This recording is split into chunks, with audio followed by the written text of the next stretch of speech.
por su trayectoria y por supuesto también por su calidad humana, además de que son muy sensibles al tema que vamos a tratar esta tarde.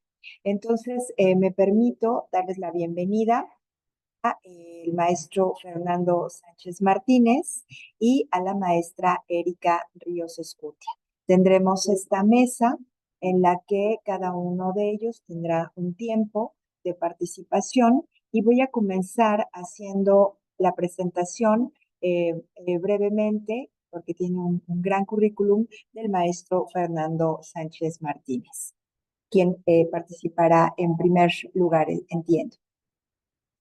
El maestro Fernando Sánchez Martínez es maestro y licenciado en Derecho por la Facultad de Derecho y Ciencias Sociales de la Universidad Michoacana de San Nicolás de Hidalgo.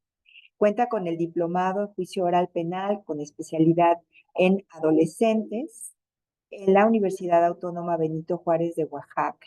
Fue juez especializado de la causa del especializado en justicia integral para adolescentes en Uruapan, Michoacán, y ha sido juez especializado en sistema integral de justicia penal para adolescentes en Morelia.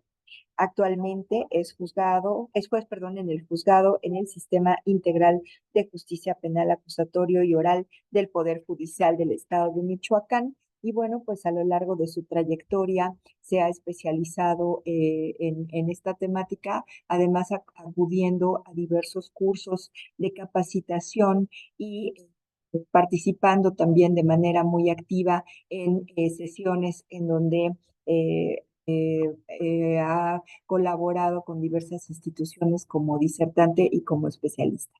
Así que le vamos a dar la bienvenida. Gracias por estar aquí, maestro Fernando Sánchez Martínez, y le cedemos el uso de la voz. Muchas gracias, maestra Estrella. Gracias a todos los asistentes de manera presencial a esta charla. Gracias a la maestra Erika, con quien ya teníamos mucho tiempo que no coincidíamos. Habíamos coincidido con ella y esto hace muy interesante el encuentro porque habíamos coincidido con ella cuando recién estábamos comenzando con el tema de la implementación del sistema de justicia penal en el estado de Michoacán. Y bueno, no precisamente coincidimos al inicio, pero coincidimos en una etapa de ese proceso de implementación que por supuesto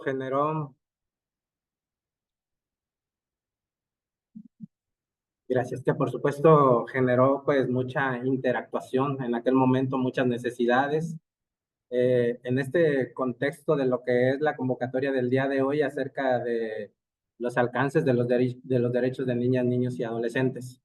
Entonces, bueno, agradezco a todos su presencia. La charla que estaré sosteniendo con ustedes es precisamente en relación con los derechos de los niños, en relación a la evolución del sistema de enjuiciamiento que hay en la actualidad.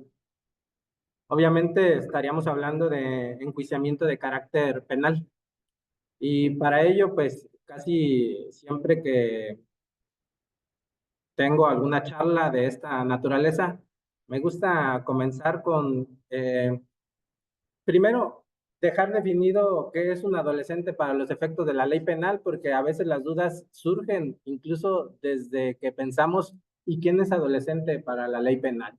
Hay ocasiones que incluso nos han cuestionado acerca de que si una persona que cometió un delito cuando ya era adolescente, si lo detienen cuando ya es adulto, que si entonces se le procesa como adulto o de qué manera se le procesa y que si estaría entonces junto con los adultos en los cerezos o cuál es la manera en la que se procede en esos casos.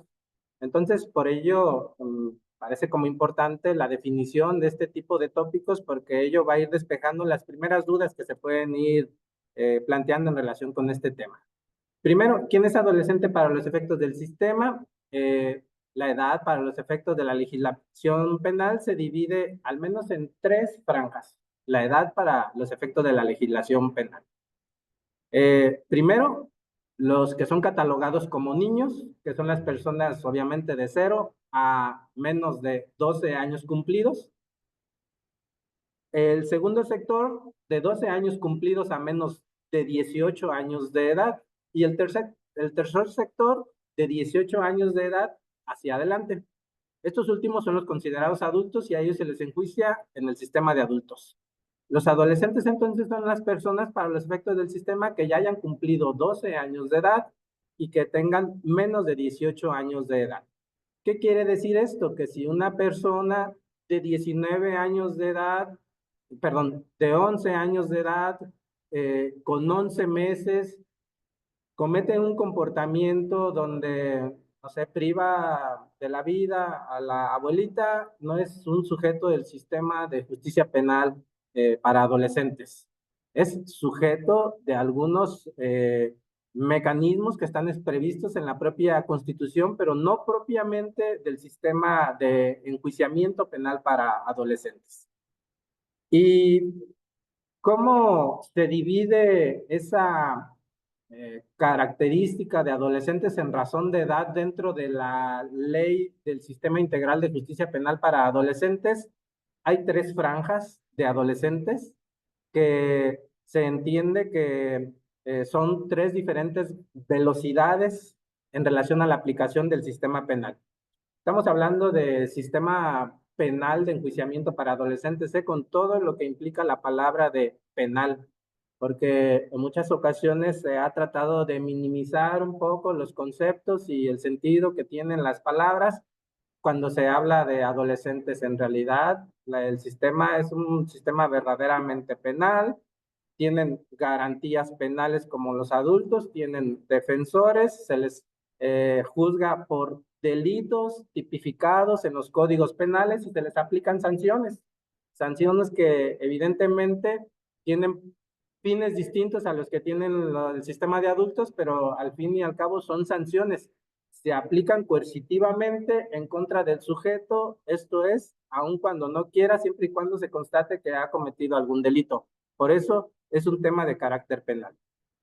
Entonces, hay una que la ley le llama grupo etario, que es aquellas personas que tienen entre 12 años de edad y menos de 14 años de edad. Estas personas, cualquiera que sea de los delitos tipificados en la ley que cometan, no son sujetos de la medida de internamiento, que no es otra cosa que la medida de prisión en el caso de los adultos. Entonces, pónganse a pensar, alguna persona que esté dentro de este primer grupo etario, por mucho que se le acuse de que mató, de que secuestró, de que violó, de que realizó un comportamiento de los que son de mucho impacto social, no puede estar internado por la propia disposición de la ley. ¿Y a qué se debe este tema? A un trato preferencial, atendiendo el desarrollo en el que se encuentra el sujeto que tiene como base el hecho de que a esa edad puede generar más perjuicios que beneficios el hecho de que a una persona se le prive de la libertad. Entonces, doctrinariamente en estudios está demostrado que imponer la pena de prisión, de que imponer un internamiento a esa edad puede generar más perjuicios que beneficios para el desarrollo. Y por ese motivo, en la propia Constitución está establecido que el internamiento es la medida que se utiliza como último recurso. Como último recurso quiere decir que primero se tienen que agotar otras posibilidades necesariamente y solamente que otras de ellas no sean suficientes para el fin que se persigue, entonces sí se puede recurrir a la aplicación del internamiento. Si no, no. El segundo grupo etario, de 14 años cumplidos a menos de 16 años de edad. A ese grupo etario solamente se le pueden aplicar hasta 3 años de internamiento, no más, independientemente del tipo de delito que se le atribuya y del número de delitos que se le atribuyen. Eso es importantísimo porque a veces no se comprende por qué a los adolescentes en apariencia se les castiga con una pena muy reducida en comparación a cómo se castiga a un adulto. Y finalmente, el tercer grupo etario, que es de 16 años cumplidos a menos de 18 años de edad. A ellos sí se les aplica la sanción máxima establecida en lo que es la legislación de adolescentes, la ley hasta tiene un nombre largo, no sé si ustedes lo conozcan, Ley del Sistema Integral de Justicia Penal para Adolescentes. Es una Ley Nacional del Sistema Integral de Justicia Penal para Adolescentes. En esa ley se establece entonces ese grupo etario como máximo la aplicación de 5 años de prisión. Y obviamente la prisión o el internamiento solamente puede ser aplicada en los casos de delitos más graves. ¿Qué pasa con relación al internamiento tratándose de adolescentes en comparación con los adultos? Aquí no hay en este sistema prisión preventiva oficiosa. No tenemos los problemas estos que se han dado alrededor del artículo 19 constitucional, básicamente, y del control de convencionalidad que se ha hecho y de las resoluciones de la Corte Interamericana de Derechos Humanos, sobre todo el caso García Rodríguez, porque básicamente en el caso de los adolescentes no hay prisión preventiva oficiosa o internamiento preventivo oficioso. Hay internamiento justificado, pero pues creo que todos ya lo entienden, para que sea impuesto pues se requiere una justificación y solamente en aquellos casos que son los delitos más graves. Las adolescentes en conflicto con la ley penal son aquellos que han cometido algún comportamiento de los que están estipulados en el Código Penal de los estados o en el Código Penal Federal. Este tema acerca de cómo son sancionados los menores o los adolescentes, de cómo son enjuiciados y qué tipo de medidas se les aplica, es una cuestión que ha sido ambivalente para algún sector de la sociedad. Muchos opinan que, bueno, pues como es una persona, aun cuando sea adolescente, si ha cometido un delito grave como lo ha cometido un adulto, lo ideal es que se le castigue entonces como adulto. Eso es lo que hay, digamos, detrás de la opinión de algún sector de la sociedad.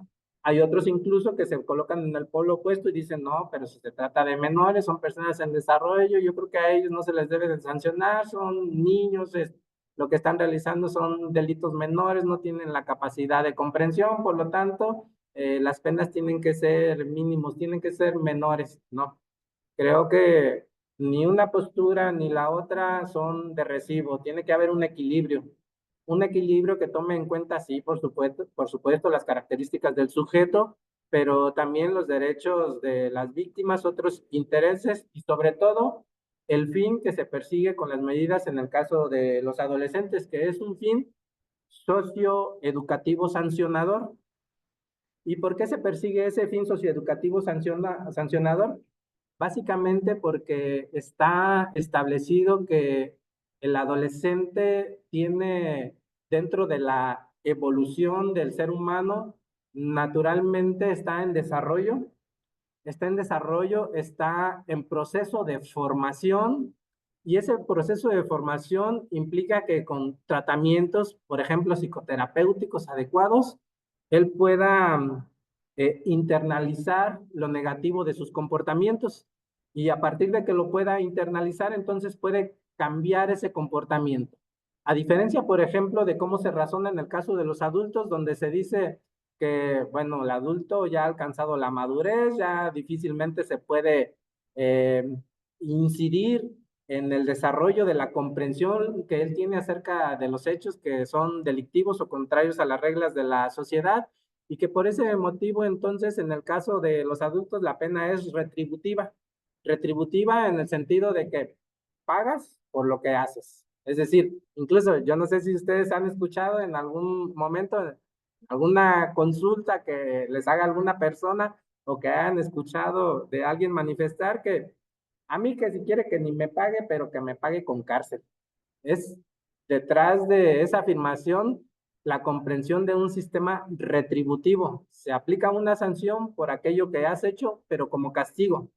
En cambio, con el tema de los adolescentes, lo que se busca es reconfigurar el sistema de comprensión del propio sujeto para los efectos de que internalice que lo que hizo no está bien, y sobre todo que reconduzca su comportamiento para que sea adecuado dentro de la sociedad y por supuesto dentro de el marco de las normas penales.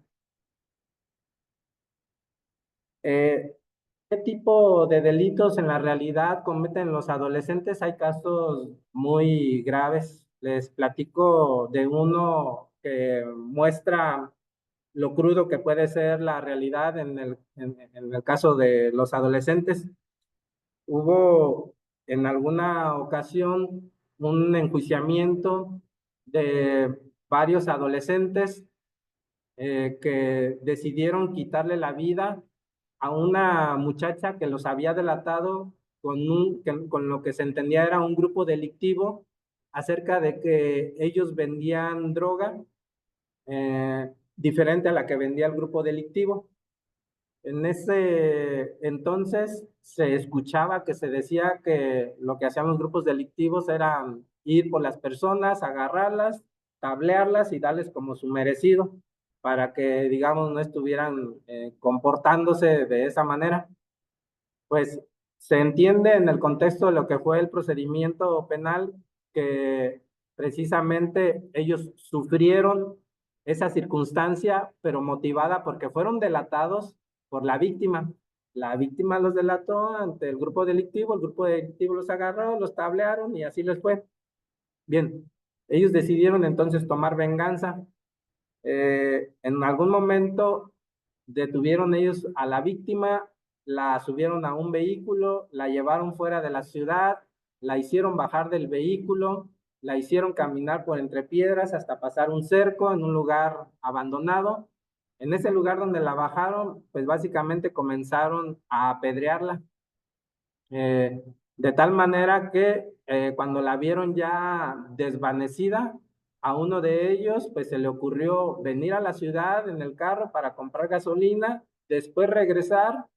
eh, Cuando regresó el de la gasolina, uno de ellos que estaba ahí se bajó se acercó a la cajuela por un desarmador, lo puso en la frente de la muchacha y lo clavó con una piedra para cerciorarse de la muerte quizá de la muchacha, y finalmente le prendieron fuego.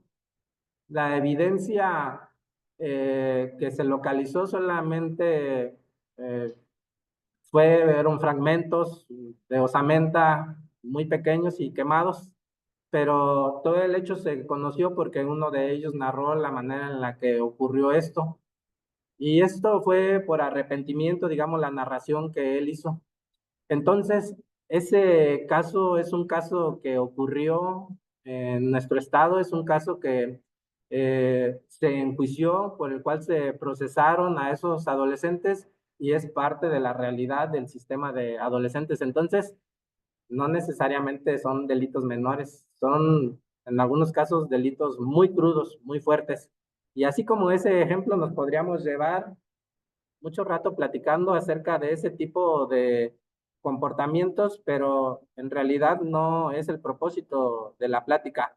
Esto es solamente para concientizar acerca de la relevancia que tiene este tipo de fenómenos. Ahora, el fenómeno, por ejemplo, de la delincuencia juvenil no obedece exclusivamente a una circunstancia en particular. En ese caso, evidentemente que no obedeció exclusivamente al hecho de que ellos fueron delatados y que fueron al final de cuentas reprendidos por aquel grupo que se sostiene que lo reprendió. Detrás del comportamiento adolescente para delinquir hay muchos factores como la falta de control parental, el simple hecho de que ellos se encuentren en desarrollo, el hecho de que sean fácilmente influenciables por otros sujetos, el hecho de que tengan bajo control de impulsos y el hecho de que quieran eh, realizar comportamientos que les den un sentido de pertenencia con algunos otros sujetos. Entonces, esos son, por ejemplo, solamente algunos de los factores que contribuyen en los casos para los efectos de que un adolescente se comporte de manera contraria al derecho penal. Y por ello es, digamos, un fenómeno complejo que no obedece a solamente un factor. De hecho, incluso por todo este tipo de formación, el bajo control de impulsos y, por ejemplo, tratar de demostrar la superioridad frente a otros, creo que ustedes también tienen claro cómo en la secundaria, por ejemplo, hay personas que se llegan a enfrentar a golpes en las riñas en la escuela Y eso es, digamos, a veces hasta comportamientos completamente naturales y pasajeros. Quien se peleó en la escuela por un tema de impulsividad, por ejemplo, no necesariamente es un delincuente a la edad adulto. Hay otros que sí lo son, pero digamos ese no es un elemento necesariamente que lleve a catalogar a una persona como un adulto futuro. Hay comportamientos entonces que son completamente comprensibles a la edad adolescente, que aunque son delictivos, son solamente pasajeros. Lo mismo sucede, por ejemplo, con los temas de exploración sexual, en donde obviamente los adolescentes en ese eh, andar y venir de cambios hormonales, eh, tienen acercamientos con las personas del sexo opuesto o con las personas que elijan y realizan actos que exploran la sexualidad. Si ese comportamiento lo vemos de un adulto con una menor, pues evidentemente que estamos hablando con muchísima probabilidad de un delito. Pero cuando se trata de adolescentes, siempre y cuando sean personas de la misma edad, siempre y cuando no haya violencia, hay algún tipo de consentimiento de por medio, no estaríamos hablando propiamente de algún delito, aunque en la ley esté establecido que comete el delito de abuso de autoridad quien hace alguna conducta de connotación sexual en la víctima cuando la víctima tiene menos de determinada edad. ¿Sí? Entonces, cuando se trata de adolescentes en el mismo rango de edades, aun y cuando hay una definición de ley que establece que es delito, habría que acudir a esta interpretación que tiene en cuenta las características de desarrollo de la persona a quien se le está atribuyendo el hecho para los efectos de que no sea sancionado por la ley penal. Y uno de los elementos que es ampliamente cuestionado sobre el tema de los adolescentes es, ¿son entonces ellos imputables o son inimputables? Básicamente porque eh, a partir de que hay una disposición o había una disposición en los códigos penales que indicaba que las personas menores de 16 años de edad eran inimputables, o en la actualidad algunos mantienen que las personas menores de 18 años de edad son inimputables, ello lleva un poco a confusión. Ya he indicado que el sistema es de carácter penal, que se sanciona a los adolescentes por haber violado la ley penal y para sancionar a alguien necesariamente tiene que ser imputable. No se puede sancionar a un inimputable. A los inimputables solamente se les aplican medidas de seguridad, pero este no es el caso en el caso de los adolescentes. Y es que todo este debate acerca de si son imputables o no son imputables tiene que ver con una categoría de la estructura del delito consistente en la culpabilidad. Esa estructura o esa categoría tiene como premisa que para que alguien sea imputable tiene que tener primero facultad de comprensión acerca de lo negativo del hecho y en segundo lugar, posibilidad de autodeterminación en relación a la comprensión de lo negativo de su hecho. Son al menos entonces esos dos elementos. Pues bien, se dice que los adolescentes, aun y cuando están en proceso de desarrollo en cuanto a su capacidad de comprensión, tienen capacidad de comprensión aunque la tengan disminuida. Y esto posibilita que sí se les sancione, porque a quienes no tienen la capacidad de comprensión, no tienen culpabilidad, son inimputables y no se les puede sancionar a través de la ley penal. Pero los adolescentes sí, y de ahí deriva entonces la posibilidad de que a ellos se les sancione de manera diferenciada en relación con los adultos, como tienen una capacidad disminuida, pero al final de cuentas sí se pueden conducir de acuerdo a esa comprensión, se les aplica una medida de sanción para los efectos de corregir esos comportamientos que son negativos en relación con las normas que rigen a la sociedad. Eh, los modelos por los que ha transitado la evolución del derecho de menores infractores son al menos tres. El modelo clásico, el modelo tutelar y el modelo garantista, que es el que actualmente está regulado en el artículo 18 de la Constitución Política de los Estados Unidos Mexicanos. Modelo clásico se aplicaba hace mucho tiempo y consistía básicamente en que a los niños, a los adolescentes se les sancionaba de la misma manera que a los adultos, solamente con una disminución. De hecho, allá no se les llamaba adolescentes, se les llamaba menores, menores infractores. La lógica era entonces, cometes delitos igual que el adulto, se te sanciona con las mismas penas de la naturaleza de lo que se sanciona a un adulto, pero como eres menor, solamente te vamos a hacer entonces una disminución. O sea, sí te sanciono igual, pero más poquito. Y en eso consistía básicamente el modelo clásico.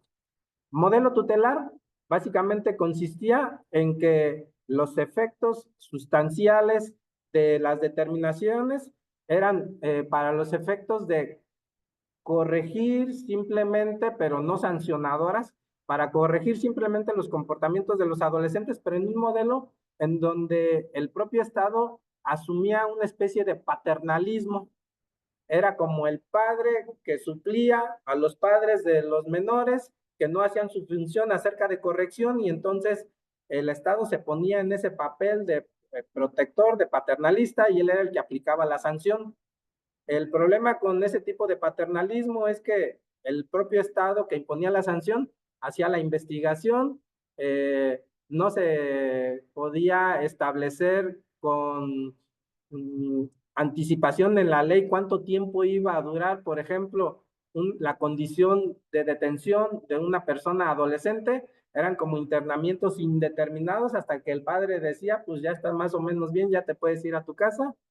Y básicamente, pues como se trataba de una corrección donde el Estado asumía el tema de la figura de un padre, pues no tenías derecho a defensa. Entonces era un proceso donde no se observaban las debidas formalidades legales y donde se llegaba precisamente a resultados que al final de cuentas eran sancionadores, aunque no estaban reconocidos. Bueno, evidentemente que esa situación no podía mantenerse a partir de que el Estado mexicano celebró algunos tratados de carácter internacional, lo que motivó que el sistema mexicano se reconfigurara desde el año 2005, en que se introdujo a la Constitución la reforma al artículo 18 constitucional, se estableció el sistema de adolescentes. En ese artículo 18 constitucional se rigen las bases o se establecen las bases que rigen el sistema de justicia penal para adolescentes, y ese sistema es el que se ha venido desarrollando desde aquel entonces y es el que se encuentra hasta este momento en nuestro país. Son más o menos 25 minutos lo que he hablado. Creo que con esto como breve introducción, podemos dejar ya bases para que mi amiga la maestra Erika también pueda tener su participación y escuchar también las inquietudes que ustedes tengan para poder seguir el diálogo. Muchas gracias, para ello entonces. Muchas gracias. Gracias al maestro Fernando Sánchez Martínez por esta participación. En un momentito más, igual también, si hay alguna cosa que se vaya quedando en el tintero, pues lo podremos ir resolviendo a través de las preguntas de quienes nos acompañan de manera presencial y también en línea. Y bueno, de ahí podemos ir abundando porque bueno, siempre nos quedamos también con ganas de seguir escuchando al maestro, pero también vamos a tener estos tiempos y luego iremos poco a poco agregando un poquito más, si nos lo permiten nuestros disertantes. Y me da mucho gusto también darle la bienvenida otra vez también a este espacio a la maestra Erika Ríos Escutia, que ya también tenía muchos añitos que no venía aquí a la Casa de la Cultura Jurídica y que la verdad es que siempre es un gusto poder tenerla por acá. Ella es actualmente regidora del Ayuntamiento de Marabatío, Michoacán, en la administración 2024-2027. Encabeza la Comisión de Educación, Cultura, Turismo, Ciencia e Innovación. Ella cuenta con maestría en Derecho Familiar por la Universidad Magnoamericana y maestría en Medios Alternos de Solución de Controversias por la Universidad Virtual del Estado de Michoacán. Desde el 2012 a la fecha se ha desempeñado como facilitadora en mecanismos alternativos de solución de controversias y en el 2022 fue jefa de Departamento Técnico de la Coordinación del Sistema Penitenciario del Estado de Michoacán además de que también se desempeñó como directora en el área, perdón, de área en el órgano especializado de medios alternativos en la Fiscalía General de la República. Fue directora hace ya también algunos años, que ahí fue donde justamente tuvimos la fortuna de conocernos, cuando era directora del Centro de Readaptación Social, perdón, Centro de Integración para Adolescentes, dependiente de la Secretaría de Seguridad Pública en el estado de Michoacán. Así que bueno, bienvenida también a este espacio y adelante, cedo el uso de la voz. Muchas gracias, pues buenas tardes a todas y todos. Muchas gracias, Estrella, por la presentación. Gracias al Poder Judicial y a la Casa de la Cultura Jurídica por implementar este tipo de capacitaciones, de actualizaciones al maestro Fernando Sánchez. De verdad, en cuanto lo vi llegar hace un momento, me dio muchísimo gusto porque él comentó inicialmente, a nosotros nos tocó coincidir por allá entre 2009 y 2012, precisamente en esta etapa de transición de la que él habla entre el sistema tutelar y el sistema garantista.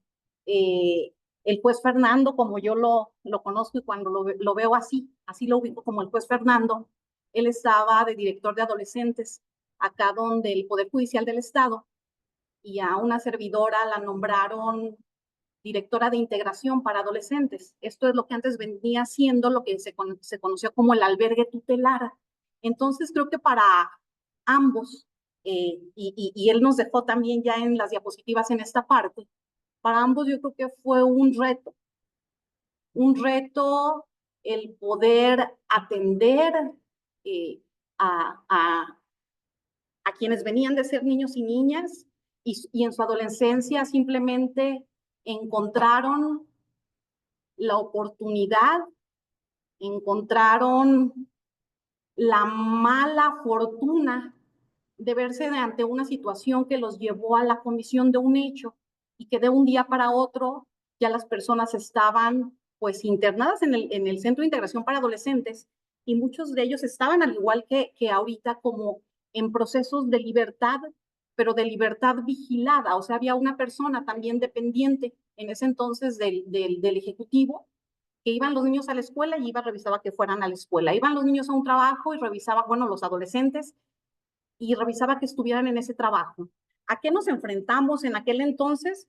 Pues de entrada a este sistema garantista de parte del Poder Judicial, de que pues tenía que contar con un abogado, de que tenían que llevarse a cabo todas las reglas del proceso por una parte, y por otra parte que la ejecución estaba a cargo precisamente del plan personalizado, como está también actualmente, a cargo del Poder Ejecutivo, con hombres y mujeres que venían de décadas de este tema de sistema tutelar, pero que también estaban de entrada, como lo decía el principio de especialización, que decía quienes tengan ya la fortuna de haber trabajado con adolescentes y que tengan realmente los ánimos, los conocimientos y las actualizaciones para seguirlos atendiendo de manera natural, se considera que están especializados. Y así fue. Había hombres y mujeres, trabajadores sociales, psicólogos, pedagogos, que precisamente así se integraban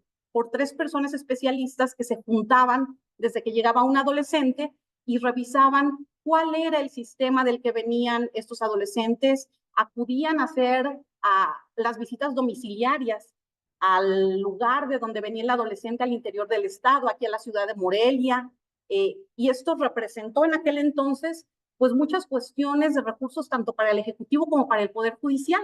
Entonces, sobre esta dinámica, y estas son las bases sobre las cuales se ha establecido ahorita el sistema de adolescentes. Parte de los retos en este sistema está en, de entrada, nosotras y nosotros, quienes estamos aquí presentes, simplemente recordar y pasar a nuestra primaria y pasar a nuestra secundaria e imaginar y decir, yo hice algo en la primaria o en la secundaria que ahorita está catalogado como que sancionan las normas penales, o yo hice algo en la primaria y en la secundaria que en ese momento también atentaba contra las reglas de estas instituciones educativas. ¿Por qué? Porque hasta allá hay que irnos y desde ahí ver que las niñas y los niños y los adolescentes son seres humanos, como lo venía comentando el juez hace un momento, en desarrollo de su personalidad. Y que precisamente eso creo que también es lo que hay que tomar en consideración hoy día. Cada que llegaba un adolescente, tuvimos mujeres y hombres en aquel entonces también, y cada que llegaban, mientras de una parte el sistema, precisamente por este tema garantista, lo ve como sujeto de derechos, cuando llegaban al Centro de Integración para Adolescentes, nosotros era empezar todo un aparato donde las psicólogas decían, ¿sabe qué, licenciada? Esta persona viene con consumo de drogas. Entonces, ¿qué vamos a hacer con esta persona de inmediato, hasta incluso siendo fin de semana y que ingresaban y los custodios, quienes también tienen esta especialización, decían, ¿sabe qué?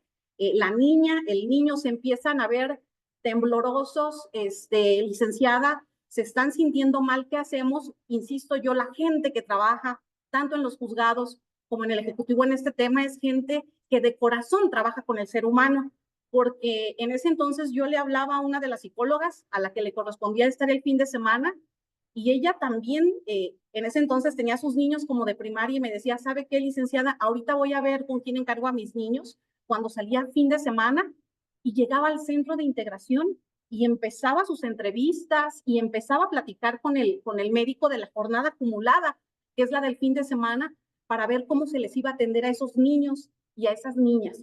Entonces, de entrada, pues darnos cuenta que son seres humanos y que también el área de trabajo social empezar a buscar y se hallaba efectivamente ver de que empezaba el consumo de drogas pues a una edad temprana, 9 años, 10 años, qué tipos de familias eran y siguen siendo al día de hoy, pues papás y mamás que salen todos los días a ganarse el pan para darle mejor oportunidad de vida a sus hijos y que muchos de ellos los dejaban solos precisamente por ir a trabajar los dos o que tenían sí a la mamá o al papá o a la abuelita y que los niños y las niñas comenzaban a consumir incluso las pastillas de lo que consumían los papás o las abuelitas y eso es lo que las áreas especializadas de tratamiento, como comentaba el juez, iban recabando ahí en las áreas. ¿Qué decir estos adolescentes a los adolescentes del día de hoy? Pues que los peligros que hay en nuestras casas, los peligros que hay en nuestras colonias, en nuestras comunidades y nuestras ciudades son los mismos que ha habido siempre. E incluso creo yo que ahorita, ante las nuevas tecnologías que hay y ante el acceso de estas tecnologías a la mano de nosotras y nosotros como adultos y a la mano de los adolescentes, lo sigue dejando a ellos en este estado de vulnerabilidad y en un estado de vulnerabilidad al cual nosotros no podemos cerrar los ojos. Y es donde de entrada, como dicen todas las leyes, aquel que conozca que una persona está cometiendo el delito hay que avisarlo. Pues yo creo que aquella persona también que conozca que un niño o una niña está siendo vulnerado en sus derechos, de que le están pegando en su casa, de que en la escuela también está recibiendo bullying o amenazas, creo que también a nosotros nos corresponde efectivamente el levantar la voz y el empezar a buscar aquellas instituciones a donde nosotros les digamos, ¿saben qué? Aquí hay un adolescente que necesita ser atendido o un niño o una niña que necesita ser atendido. ¿Por qué?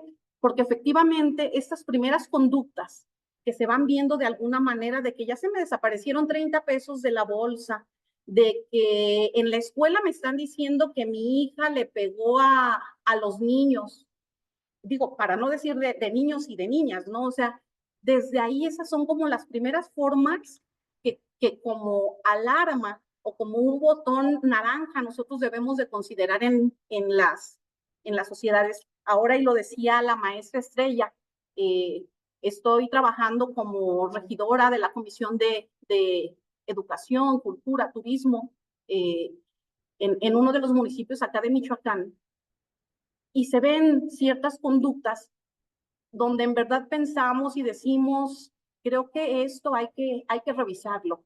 Desafortunadamente en Marabatío hace tiempo, por ahí en una comunidad, y una comunidad pequeña, aparecieron más entre 50, 60 perros que alguien envenenó, donde esa comunidad. Y dice uno, ok, ¿qué pasó? Fueron, hicieron las investigaciones, ¿quién fue? No lo sabemos. ¿qué sucede? Al día de hoy no se ha dicho quién lo sabe, no sabemos si intervinieron niños, si intervinieron adultos, si intervinieron adolescentes, pero dejar esas situaciones gravísimas de daño a seres vivos simplemente nos representa de decir qué mensaje les estamos dando a las niñas, los niños y los adolescentes, de que puedes dañar y nada pasa. Luego también se dio hace poco tiempo, menos de un mes, aproximadamente un mes, de unos adolescentes que alguien los grabó de cómo estaban quitando algún tipo de refacciones a una moto similar a en la que ellos iban. Y entonces es donde uno también se pone a pensar y dice, ok, bueno, lo están grabando, pero ¿y la persona que está grabando? O sea, no se acerca, no ve, no avisa. Creo que ahorita, el momento actual de vida que estamos viviendo, ya no da más para decir, lo hacemos después, lo hacemos ahora. Y cuidar a nuestras niñas y niños ahora. Y en el caso de los adolescentes en conflicto con la ley, pues realmente ellos empezaron teniendo este tipo de conductas o empezaron a ver este tipo de sociedades donde ocurrían cosas demasiado graves y nada pasó. Y eso es lo que va haciendo que escalen a conductas. Esto no quiere decir que también llegan acá los adolescentes que ante un suceso inesperado, nuevo para ellos, su manera de reaccionar es pues cometiendo un injusto, cometiendo un delito. Yo estando acá del lado del centro, me tocaba ver precisamente a esos seres humanos. Y esos seres humanos que yo nada más recuerdo, siempre bajaba cuando llegaba una persona nueva ahí y ya le decía, y cuéntame, ¿por qué estás aquí? Porque a mí no me gustaba ni irme al área jurídica a revisar el expediente y que me dijeran fue así, fue así, como cometió el delito, porque yo quería conocer al ser humano que estaba ahí. Entonces, dirían por ahí en programación neurolingüística, no hay conductas malas, simplemente es lo que hicieron ellos en ese momento. Recuerdo uno de los adolescentes que estaba ahí por homicidio, de un tema de una carnicería, y el adolescente me decía, licenciada, lo que pasa es que mi patrón tenía semanas que no me pagaba y yo le decía que me pagara para mandarle dinero a mi mamá para que mantuviera a mis hermanos, y no me pagaba y no me pagaba y a veces hasta se burlaba. Desafortunadamente este adolescente trabajaba precisamente en un lugar donde un cuchillo estaba cerca y el adolescente apuñaló a esta persona. Entonces es donde uno dice, Dios mío, ¿cómo por conflictos que pudieron haber sido evitados, ellos reaccionan a como en ese momento creen que es correcto hacerlo? Este adolescente en el centro de integración era un muchacho respetuoso, que terminó la secundaria, que ningún conflicto daba y que incluso siempre decía, yo ahora lavo la cocina, yo ahora hago esto. Entonces, esto lo que nos muestra es ver lo que decía precisamente el maestro Fernando hace un momento, que nosotras y nosotros lo que tenemos que hacer es revisar qué conducta cometió esa persona, saber que la conducta la cometió en forma distinta a nosotros los adultos, en un momento en el que su manera pues de relacionar las ideas lo hizo ver que en ese momento era lo mejor para lo que él podía hacer. Y de ahí en adelante, simplemente desearles a los adolescentes que les vaya muy bien. Al día de hoy yo les puedo decir que en la calle yo me he encontrado, y sobre todo los de la zona de por allá donde yo soy, me he encontrado algunos de estos adolescentes que yo los miro a la cara y los veo que van manejando un vehículo y que coincidimos en donde compran las papas, porque son de municipios vecinos a donde todos ustedes tienen su casa. Y lo he visto de una manera tan bonita, porque son personas que realmente cambiaron y que en el Centro de Integración para Adolescentes sí le dieron un giro a su vida. Desconozco, y la verdad me encantaría hacerlo, pero por fortuna creo que la ley lo prohíbe. Pero a mí me encantaría decir de esos 45, 49 adolescentes que había en ese entonces, de 2009 al 2011, ¿dónde estarán esos adolescentes? Me ha llegado, también me llegó la idea a veces cuando nos juntamos con algunos compañeros de aquellas fechas, de que me dicen, licenciada, y fulanita persona ya no está, murió o lo mataron, y se queda uno con la idea de decir, híjoles, ¿qué nos faltó hacer? ¿No? Y yo creo que ese es el tipo de profesionistas que debemos ser en el ámbito donde estén. Si les toca estar del lado del tribunal, si les toca estar del lado de ser defensoras y defensores, si les toca estar del lado de las víctimas, ver más allá de lo que la persona hizo y decir, ojalá, y los planes personalizados que se estén haciendo, ojalá y quien notifica, que también es el primer contacto tanto con la víctima como con la persona que comete un delito, les hable de este sistema distinto al de los adultos. ¿Por qué? Porque este sistema distinto al de los adultos también prevé otra circunstancia, que también lo decían hace un momento, en donde mi currículum, después de ahí, de ese paso por el Centro de Integración para Adolescentes, llegó a mi vida una parte que se llama Mecanismos Alternativos de Solución de Controversias. Esta justicia alternativa y esta justicia restaurativa. Y cuando llegas a este tipo de temas, que también los habla la ley nacional, y ves que te habla de 3 tipos de metodologías, que son reunión víctima con la persona adolescente, junta restaurativa y círculos, te das cuenta que la vida de verdad de todas las personas nos va poniendo en los espacios adecuados a donde podamos prestar un servicio. ¿Por qué?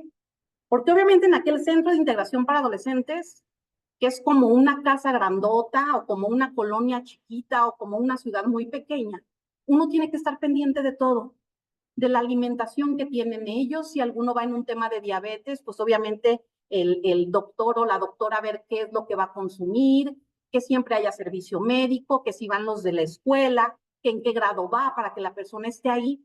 Y también se dan conflictos y se dan peleas allá adentro.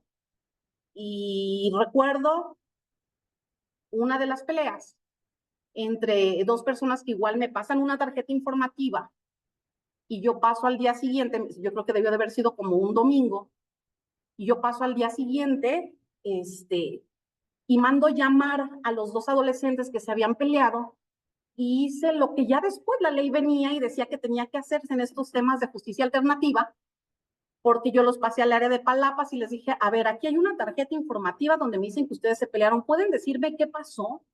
¿Y quién comienza? Y yo los empecé a entrevistar a ambos hasta que ambos sacaran todo lo que tenían que decir. Y después de eso, pues simplemente ahí quedó la anotación. Yo hice mi anotación de que se había atendido el asunto, y por eso les digo, si a nosotros como adultas y adultos la vida nos pone dificultades y después más adelante decimos, ok, tuvo que pasar aquello para que yo aprendiera que tenía que ser de cosas diferentes, a ellos también. Y yo muchas veces decía, ¿cuántos de estos muchachos, si estuvieran en la calle, ya no estarían aquí? Y entonces aquí van a estar, como dice el licenciado, 3 años o 5 años. ¿Qué vamos a hacer nosotras y nosotros los profesionales para sacar a estos adolescentes, a estas mujeres y hombres, de una mejor manera a la sociedad? Y esa parte es la que ahora en la justicia alternativa y restaurativa se trabaja, que se dice, no nos quedemos nada más con la pena, ni nos quedemos nada más con la sanción. Trabajemos en el tema de delitos y de conflictos. ¿Qué fue lo que pasó? ¿Qué necesidades tenía la persona que cometió el delito? ¿Qué necesidades tenía también quien figura como una víctima? ¿Y dónde fue donde hubo el rompimiento de comunicación, que fue lo que llevó a que esto escalara el conflicto hacia algo más grande? Entonces, la invitación ahorita es esa: aprovechar que la Ley Nacional del Sistema Integral de Justicia para Adolescentes prevé estos mecanismos alternativos. Muchas personas podemos decir, ¿cómo es posible que reúnan a la persona infractora con la víctima? Pues habrá que ver en qué tipo de delitos los reúnes, pero que en realidad es tan sanador. ¿Cuántas y cuántos de nosotros, cuando nos pasa algo, nos quedamos como con esas ganas de decir, quisiera decirle a la persona que me dañó, ¿por qué me hizo eso? No sé si alguno de ustedes tenga la mala experiencia de que le hayan robado algo. A mí 2 veces me han robado el teléfono, una vez a mi familia también los despojaron de una manera violenta de un vehículo. Y el caso es que uno siempre se queda como víctima con las ganas de decirle a la persona, no sabes tú todo lo que tenía acá en mi teléfono. Y todo lo que tenía no nada más de comunicación, sino que a veces guardamos cosas del trabajo o guardamos fotos o videos, a lo mejor como pasó en mi caso, de un familiar que ya no está en mi vida y que a lo mejor las fotos y los videos que estaban en ese teléfono fueron los de sus últimos momentos de vida. Imagínense decirle a la persona que robó tu teléfono, ¿sabes qué? Es más, quédate con el teléfono, pero guárdame en una memoria mis trabajos o mis fotos o mis videos. Esa es la oportunidad que esta justicia alternativa y restaurativa les da a las víctimas por un lado, y por otro lado a esta persona infractora lo que le dice es darse cuenta de a quién están dañando, que para ellos más que lo económico en lo que puedan dar un celular, hay una trascendencia de cosas sentimentales que están guardadas en ese celular y qué es lo que hay que trabajar con ellas y con ellos. En esta experiencia en la justicia alternativa, a mí, entre una de las preguntas que hace uno siendo persona facilitadora, uno siempre pregunta y dice, ¿a quién crees que has dañado con el delito que cometiste? ¿En quién creen ustedes que piensan o cuál es la respuesta inmediata que dan las personas ofensoras? Cuando uno le dice, ¿a quién has dañado? ¿A su mamá, a su familia? Efectivamente, la mayoría de las respuestas, y si me están escuchando compañeras y compañeros facilitadores, no me dejarían ellos mentir, porque las personas dicen a mi esposa porque ya no estoy, a mis hijos porque los dejé solos, a mi mamá porque pues ya no le voy a llevar nada. Siguiente pregunta de la persona facilitadora, aparte de a tu esposa, a tus niños y a tu mamá, ¿crees que haya alguien más a quien hayas dañado? Y se quedan pensando y reflexionando mucho tiempo. Y hay quienes dicen no, pues no, porque pues el abogado se le está pagando o así. Entonces, y hay algunos que ya después, y ya sí tienen uno que empezar a hacer más preguntas, ¿no? O sea, en relación a este delito particular, ¿crees que haya más personas dañadas? Y es donde ellos empiezan a sacar y dicen, sí, a la persona a la que le robé el teléfono o la camioneta. Sí, me dicen que la persona a la que le disparé tenía una esposa o tenía hijos y los he visto en la audiencia. Pero me explico, eso va después de un proceso reflexivo. Y aquí es donde nos preguntamos y decimos, ok, ¿cuántas personas en el sistema han sido sentenciadas? Están ahora en los centros de reclusión y ellos no tienen la idea de que aparte de ellos y su familia, hay alguien enfrente que también resultó dañado y dañada. Y esa es la parte que hay que trabajar y que hay que rescatar acá en estos procesos de adolescentes. ¿Por qué los procesos de adolescentes tienen unas medidas, ahora sí que son en un abanico más grande que la de los adultos y como ellos, al último el internamiento? ¿Por qué? Porque están en desarrollo de su personalidad. Entonces, nosotros ellos tenemos que trabajar más que con los adultos. Yo soy una convencida, porque también antes de llegar al tema de adolescentes me tocó estar un año en un centro penitenciario para adultos. Y desde ahí yo aprendí que eran personas y que las personas, muchas, sentimos arrepentimiento cuando hacemos algo, por menor o mayor que sea. Entonces, en estos procesos restaurativos se trabaja de manera positiva los temas de arrepentimiento, donde empiezas a ver quién resultó dañado con la ofensa o dañada con la ofensa y empiezas a trabajar eso. Si eso en los adultos, si es posible, y yo vi allá donde la cárcel de adultos, que había muchas personas que realmente habían cometido el delito en los 3 minutos de emoción que dicen por ahí, de enojo y de frustración, que hay que alejarnos, y que decían, ok, en un baile pasó esto, maté a la persona y ya estoy aquí 25 años, 30 años. O sea, eso me tocó a mí escuchar allá con los adultos y adultos arrepentidos. Imagínense ahora, ya después cuando yo llego con donde los adolescentes, pues es donde uno le halla el sentido a las exposiciones de motivos de las leyes. Y uno dice, sí, sí, efectivamente muchas cosas buenas se han hecho por las legisladoras y los legisladores, y una de ellas ha sido esta, el hecho de tener sistemas diferentes de menores y de adultos. En el sistema perdón, no de menores de edad, ¿verdad? Si no te me va a regañar el juez aquí, de adolescentes, hombres y mujeres. Es precisamente esta parte, donde ellos tienen todavía la oportunidad y tienen una vida por delante y tienen una familia por delante. Y quiero decirles a ustedes que muchos de ellos se están portando bien y están haciendo familia. Entonces, si un adulto cambia a un adolescente, por supuesto que tiene mayor oportunidad de que le caigan los 20, los 30 y los 40 y simplemente decir, quiero redireccionar la vida a donde la tengo en este momento. Entonces, aquí la invitación para con ustedes, abogadas y abogados, psicólogos, trabajadores sociales, hagan desde donde ustedes pueden todo lo que tienen que hacer para que estos adolescentes sí lleguen al sistema de justicia, pero lleguen a un sistema de justicia donde les hablen también que todos aquellas conductas donde esto proceda, accedan a los mecanismos alternativos de solución de controversias y a la justicia restaurativa, porque el tribunal, o sea, yo ahora sí que siempre traigo la camiseta y entro y salgo, y en el tribunal siempre participo nuevamente en concursos y todo, y es mi casa desde que salí de la universidad.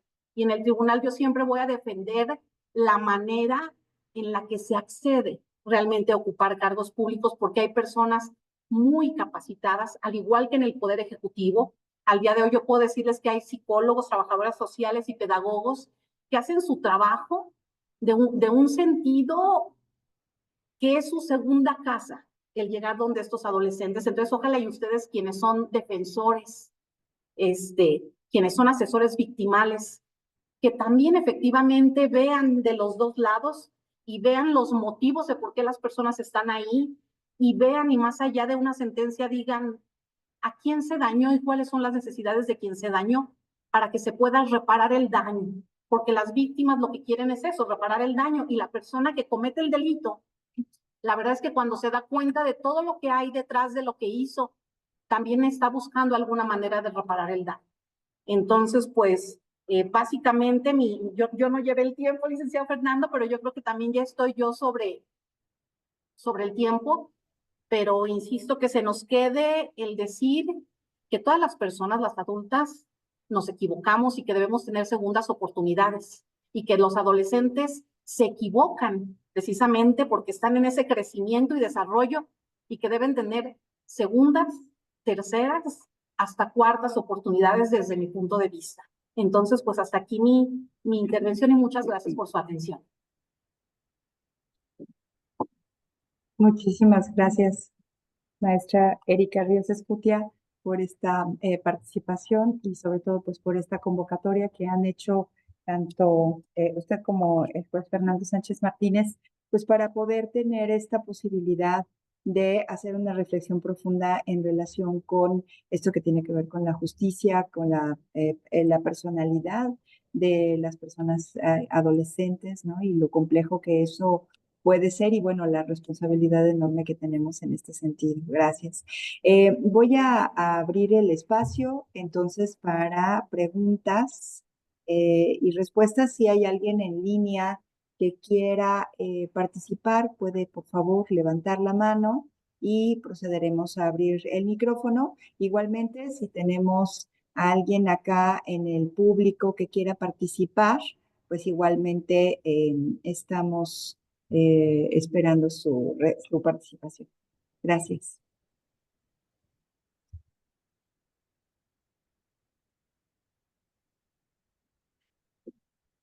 A ver si alcanzamos a escuchar bien. Hola, buenas tardes. Mi nombre es María García. Estamos aquí con mi compañera haciendo la especialidad de mecanismos alternativos. Yo soy de profesión y también estudié psicología. Entonces, me gustaría saber cómo ayudar a fortalecer todo esto, porque realmente yo no sé, en mi experiencia, todas las vivencias que se viven en la adolescencia dejan una marca en tu vida. Es como la etapa significativa de muchos de las personas, ¿no? Las personas van, este, toda su vida es etapas que se caracterizan por situaciones diferentes o tienen características diferentes, pero ¿cómo apoyar? ¿Dónde apoyar a los adolescentes? Porque tal vez me estoy estructurando bien mi pregunta. Me gustaría saber dónde podemos habilitarnos para fortalecer esta habilidad, ¿no? Que intentamos desarrollar. Porque hasta este momento yo he dicho que usted está en, en, La huerta. en la huerta, en la huerta. Es solamente ese lugar, hay otros lugares. Pues dónde apoyar efectivamente, yo creo que puede apoyar ahí. Otros lugares donde los hay, ahora sí que desde esta fase de facilitadora, mediadora, conciliadora, la ley ahora nos dice facilitadoras.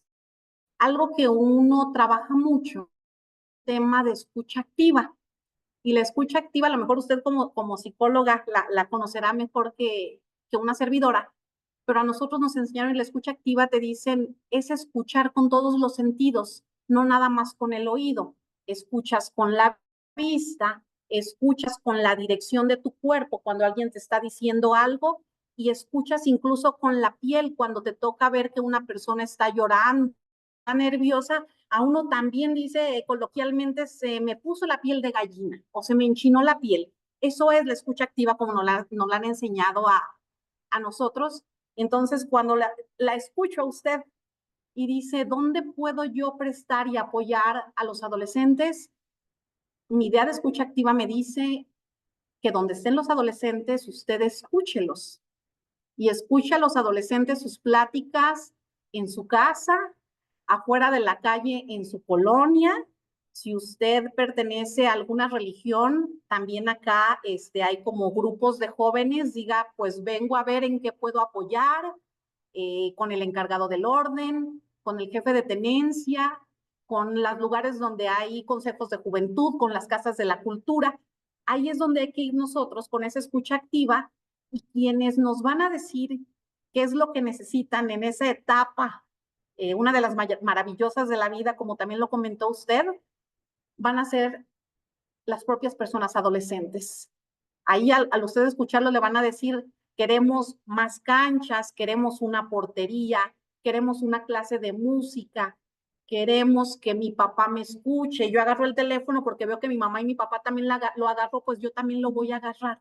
Entonces, creo que donde hay que saber qué hacer y a dónde acudir, las propias personas adolescentes se lo van a decir a usted, qué hacer y dónde. Esa sería como la respuesta de mi parte.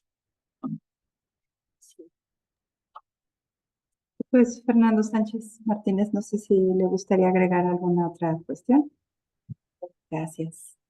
A ver si podemos voltear la cámara. Eso es. Que hablaba la maestra, me acordé de que en el CIA, en el Centro de Integración para Adolescentes, durante mucho tiempo, durante la etapa de ejecución de las medidas, tuvimos muchos grupos de apoyo, muchas personas que estaban interesadas en ayudar a los adolescentes, muchos que les llevaba talleres que el Estado no les podía dar y eso los preparaba incluso para el trabajo.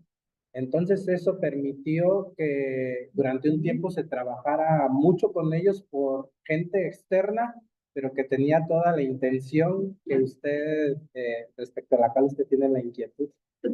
Aunque no sea en la actualidad cómo se esté trabajando ese tema, porque desde el 2016 hacia acá, a nosotros, los jueces de adolescentes, nos quitaron la facultad de revisar el tema de ejecución de medidas y eso lo conoce ahora otro juez. Antes, el juez de adolescentes conocía toda la integralidad, pero ahora la etapa de ejecución la conoce el juez de ejecución. Y por eso ya me desconecté del 2016 para acá, pero mi experiencia que le transmito habla de antes de ese año. Ojalá. Muchas gracias. ¿Tenemos alguna otra pregunta en el público? Y bueno, más que nada, mi nombre es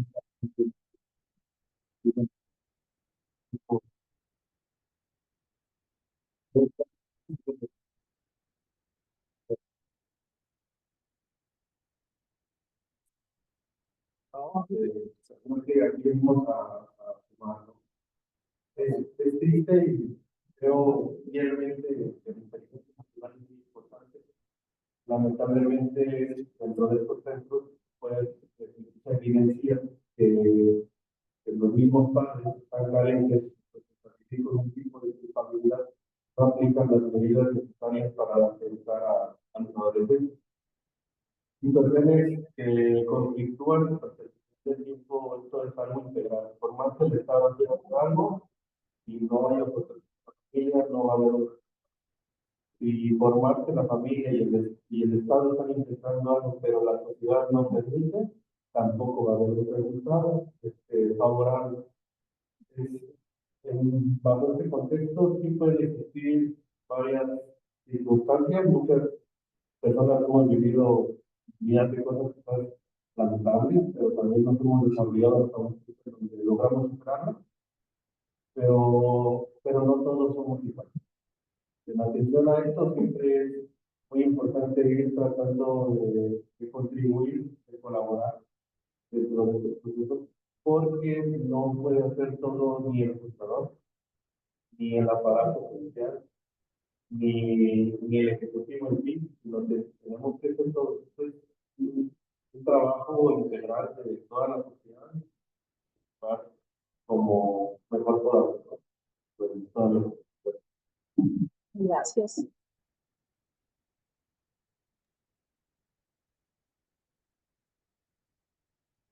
La pregunta del licenciado, él hablaba sobre que de 12 a 14 años los adolescentes no pueden ser sujetos a entrenamiento. Pero aquí en la actualidad los muchachos en los centros de rehabilitación, la mayoría o gran mayoría, gran parte de ellos son adolescentes. Entonces, si aquí dice que no son sujetos a internamiento, entonces porque están allá dentro de esos jóvenes, esos adolescentes, porque al final de cuentas hay un lenguaje que sí se dice que son terapias para los jóvenes, para las personas, para que se rehabiliten, pero al final de cuentas dice que siempre va a sufrir un cambio esa persona. Entonces, yo me parece que en vez de ayudarle a esos adolescentes, se les está lastimando psicológicamente. Eso es lo que yo digo. Y mire, el tema de los centros es una cuestión compleja.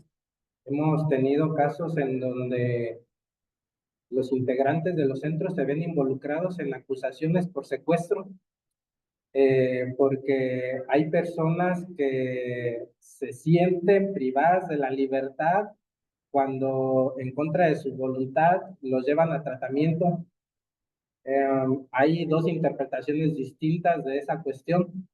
Una que dice que no se comete delito porque el delito tendría que perseguir fines de privación de la libertad exclusivamente, y otra que dice que sí se comete delito porque para someter a una persona a tratamiento primero se tiene que contar con su voluntad, y es que hay muchos, ya lo hemos visto últimamente con el tema de los tazos dorados, algunos se los llevan bajo engaño, otros con violencia, otros se los llevan, digamos, por su propia voluntad.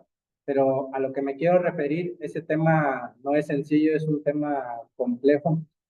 Cuando se trata de adultos, con mayor razón cuando se trata de adolescentes, sobre todo por lo que ya hemos indicado. De lo que yo he hablado es de lo que el sistema legal prevé en relación con los adolescentes. Estos temas son medios de control externos diferentes a los mecanismos legales regulados a nivel legislativo, donde se aplica toda la... Y más allá de que pudieran ser cuestionables los procedimientos, Lo cierto es que hay una intención detrás de la operación de los centros, que es precisamente rescatar a las personas. Hay casos en los que parece que la única salida es llevarlos por voluntad y supongo que hay muchos casos que funcionan, por eso siguen utilizando ese tipo de mecanismos. Quizá, tal vez la inquietud de usted nos pueda llevar a reflexionar acerca de que puede haber algunos otros, o modificar eh, lo que hemos realizado hasta ahora en relación con los centros, eh, pero, pero en realidad el tema es de que se hace con ese propósito. No es una cuestión, de hecho, que esté avalada completa por la ley, porque en el indicado hay dos diferentes criterios. Eh, entonces, eso es, digamos, toda la complejidad que hay alrededor de esos casos. Pero sí, es una realidad. Muchas gracias. ¿Tenemos más preguntas? Sí, si me permiten poder comentar también respecto a esta parte, a ver, pensemos. Erika tiene la visión borrosa. ¿A dónde voy? Con un oftalmólogo. A cualquiera de nosotros nos duele el estómago de manera persistente, vamos con un gastroenterólogo y así sucesivamente, donde vamos con personas especialistas. ¿Por qué? Porque a lo mejor, por muy el ánimo que yo tenga de decir, no, me voy a poner gotitas para ver mejor, o dicen que me haga este remedio para ver mejor, no hay como que yo ponga mis anteojos y que un especialista los revise. Hay veces que efectivamente el entorno donde están viviendo estas personas adolescentes, pues les es desfavorable en ese momento. Y les es tan desfavorable que es por eso que cometieron este tipo de conductas, cuya gravedad llegó al punto en el que efectivamente la ley dice como último recurso van a ingresar. Y lo que esperamos todas y todos como sociedad es, pues que en ese centro donde va el adolescente, el personal esté, como bien lo dice el principio de especialización, pues realmente que cuenten con las herramientas suficientes para apoyar y que durante ese tiempo que está la persona ahí privada de su libertad, o internamiento o encerrado, como sea que le queramos llamar, pues que realmente reciba y sea dotado de estas herramientas para que, pues de entrada para sí mismo o para sí misma. ¿Para qué? Para el día de mañana que se enfrente a una conducta similar o a un medio adverso al que todos nos enfrentamos, pero que todos vamos teniendo distintas herramientas, pues reaccione de una manera distinta a como lo hizo en esa ocasión. Y entonces creo yo que es por eso que a veces están donde ese espacio. Igual aquí voy a comentar yo de rapidito una cosa, un adolescente, niña, a lo mejor hasta el juez la va a recordar porque ella llegó incluso ya embarazada en aquel entonces. Y recuerdo que al platicar, como quienes llevaban a cabo su caso, decían, a ella cuando le dijeron, ¿a qué se dedica tu mamá? Dijo, a robar. ¿A qué se dedica tu papá? A robar. ¿A qué se dedica el papá de tu bebé que viene en camino? Y dijo la muchacha, a robar. Entonces, veamos cómo lo manejó ella desde ahí respecto de ver que el robo es una ocupación. Entonces, es por eso que se les retira de ese entorno de manera voluntaria, de manera involuntaria más bien, como para dotarlos de esas herramientas. No sé si haya más preguntas, igual aquí estamos.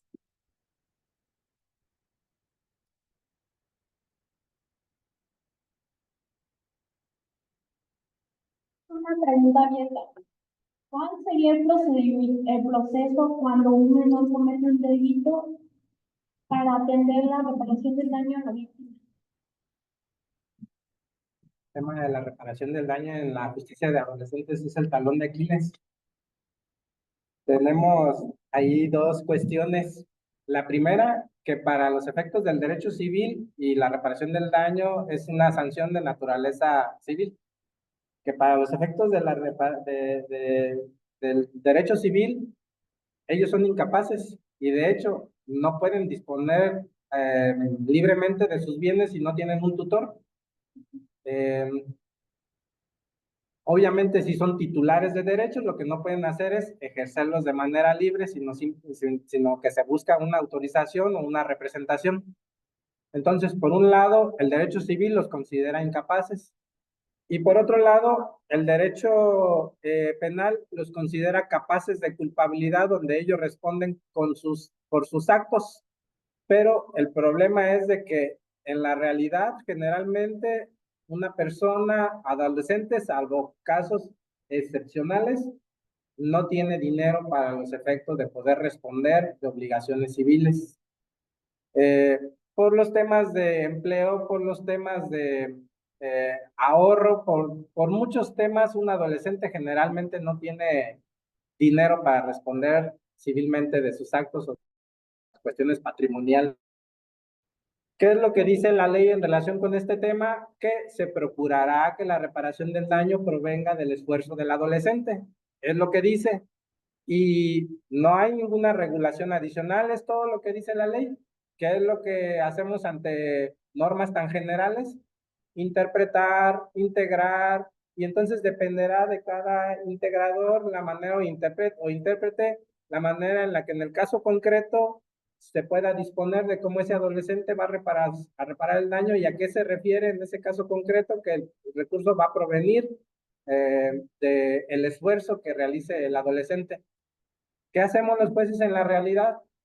Permitimos que se hagan aportes cuando alguna familiar lo quiere realizar, porque privilegiamos que se hagan las reparaciones del daño, pero evidentemente que cuando un familiar quiere realizar algún aporte, esa es una cuestión voluntaria. ¿Qué sucede entonces con las condenas a la reparación del daño? Lo que sucede en muchas ocasiones con las condenas cuando hay, por ejemplo, un juicio mercantil de una persona a quien le prestaste dinero, que te firmó un pagaré y que le ganaste el juicio, pero que vas a embargar y no tiene bienes. Colgamos en la sala, en la pared de la sala, nuestra sentencia el juicio, pero no ganamos la reparación. Ese es un gran problema con el tema de los adolescentes, la reparación del daño.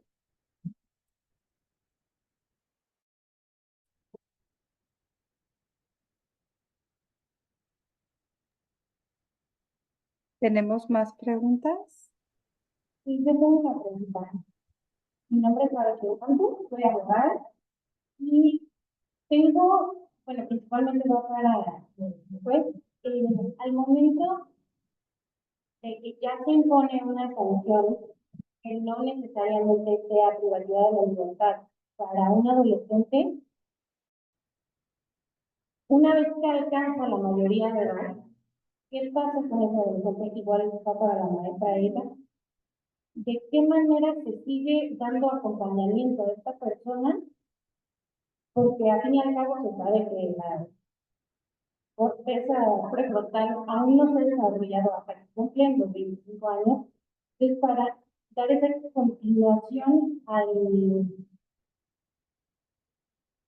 esta reparación, perdón, Sanción. a esta sanción, justamente para alcanzar los objetivos de lo que es el sistema para adolescentes, que es esta reconstrucción de la persona y rehabilitación a la sociedad.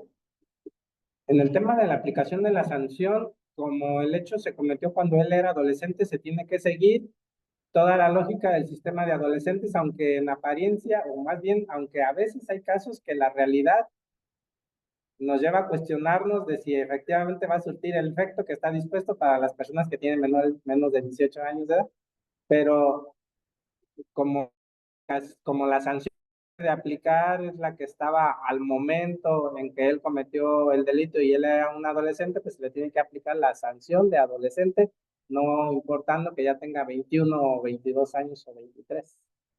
Realmente, perdón, lo que quiero saber es cómo se da este acompañamiento a la persona y digamos, si yo ya soy mayor de edad, si quiero me voy a otra parte de la República, no continúo con mi proceso, se le busca para seguirle dando acompañamiento. ¿Qué pasa?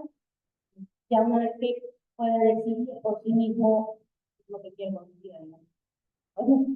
Sí, hay dos casos distintos.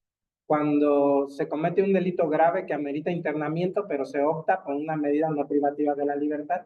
Ese es un caso, porque cuando es esta la situación, regularmente el sistema dispone que debe de haber medidas en la misma sentencia, la que se le aplica en el caso de que cumpla voluntariamente y la que se le aplicaría en el caso de que deje de cumplir voluntariamente y que es una sanción más grave y que en todo caso sería una medida ya privativa de la libertad.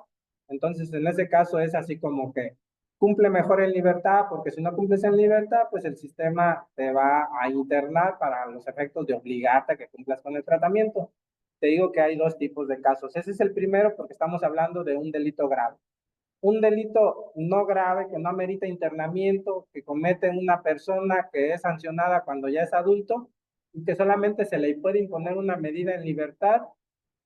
El sistema no tiene mecanismos para conducirlo obligadamente a la aplicación del tratamiento de la medida en libertad, más que eventualmente a través del auxilio de la fuerza pública, pero creo que sería ineficiente que cada ocasión que se requiera realizar una sesión, vaya un policía por ese señor, que vaya por ese señor para los efectos de que esté dentro de un tratamiento psicoterapéutico, porque además va a ir enojado porque el policía fue por él y ni siquiera va a estar receptivo.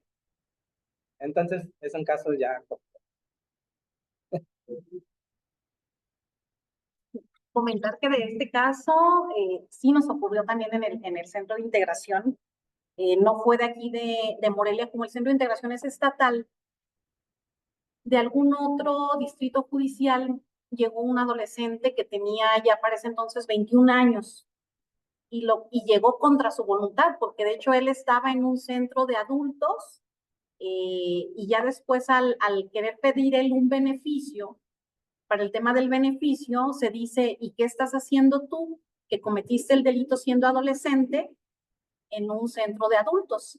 Y entonces lo mandan y lo remiten al centro acá de Morelia, allá donde la huerta, y a él, como estaba en internamiento, también lo que hicimos fue en esa zona de internamiento había un espacio, porque también dice que tienen que estar separados del resto de quienes sí son y están en una edad de adolescentes menores a 18 años, y aquí a él sí estaba como en un cuarto separado, de hecho estaba como en el área de ingresos, lo cual también es, como comentan, con él casi se le puso también una persona que estuviera pendiente de él porque el comedor era el mismo, también para salir a jugar fútbol, es muy chiquito el espacio que tienen ahí, pero él también salía a jugar fútbol porque si no también dañaríamos como sus derechos humanos, ¿no? Y sería como en contra de él, entonces se estaba más pendiente de él, pero era una persona, como dice el licenciado, o sea, ya con bigote, ya estaba él mayor, pero él también entendía que estaba mientras le iban a resolver el tema de su beneficio y que esa fue la razón por la cual dijeron, ¿qué haces con los adultos?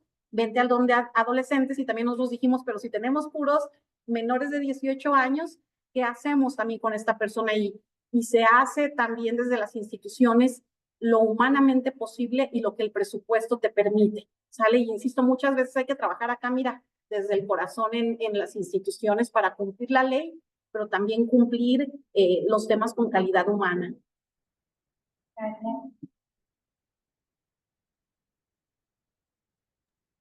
Muchas gracias. Ya tenemos, bueno, estamos llegando al final. Muchísimas gracias. Sí que les explotamos bastante a nuestros disertantes de esta tarde. Muchísimas gracias por su participación. Y bueno, pues agradecerles enormemente el que hayan estado acá, pues de manera presencial y que hayamos podido tener además este diálogo con las personas que nos acompañaron. Las personas de en línea no se animaron ahora a participar, pero bueno, esperemos que sí haya quedado pues todo muy claro. Es un tema muy interesante, es un tema muy sensible. Ahora también, además, el tema de que las personas adolescentes están expuestas a una enorme cantidad de estímulos. Obviamente son estímulos que no, pues obviamente no son positivos porque si no, ya se habría hecho algo, ¿no? Lamentablemente, muchos estímulos negativos, mucho daño en varios aspectos y bueno, pues eso aunado al carácter, a la personalidad que va implícita con este proceso de desarrollo de las personas, pues aquí tenemos un problema severo. Entonces, pues yo agradezco muchísimo el que ustedes hayan estado esta tarde acá para platicar sobre estos temas y pues sobre todo que son personas, insisto, con experiencias sensibles, que han tenido pues una trayectoria dentro de estas temáticas y que además han abonado mucho también a la justicia para las y los adolescentes. Entonces, pues gracias y les entregaremos en un momentito por acá sus constancias de participación, sus reconocimientos y pues agradecerles nuevamente a todas las personas que se conectaron y también a las personas que nos están acompañando aquí en la Casa de la Cultura Jurídica. El día jueves tendremos otro evento, también un tema muy importante que tiene que ver con el derecho humano al medio ambiente sano. Y también el próximo viernes vamos a tener una mesa de análisis sobre los derechos económicos, sociales, culturales y ambientales en el caso de niños, niñas y adolescentes. Así que bueno, pues tenemos una semana bastante plena de actividades. Síganos acompañando a estos espacios. Creo que son espacios importantes que debemos valorar, no porque estemos aquí, pero creo que son espacios importantes que debemos valorar y que en estos procesos a veces de cambio también corren el riesgo pues de verse modificados o disminuidos en su actividad. Así que gracias, les mandamos un enorme abrazo, gracias de nuevo a nuestros disertantes y nos vemos muy pronto. Gracias a las personas del Poder Judicial del Estado que también nos han estado acompañando y esta enorme labor que desde hace ya varios años pues hemos venido haciendo de manera conjunta. Hasta pronto.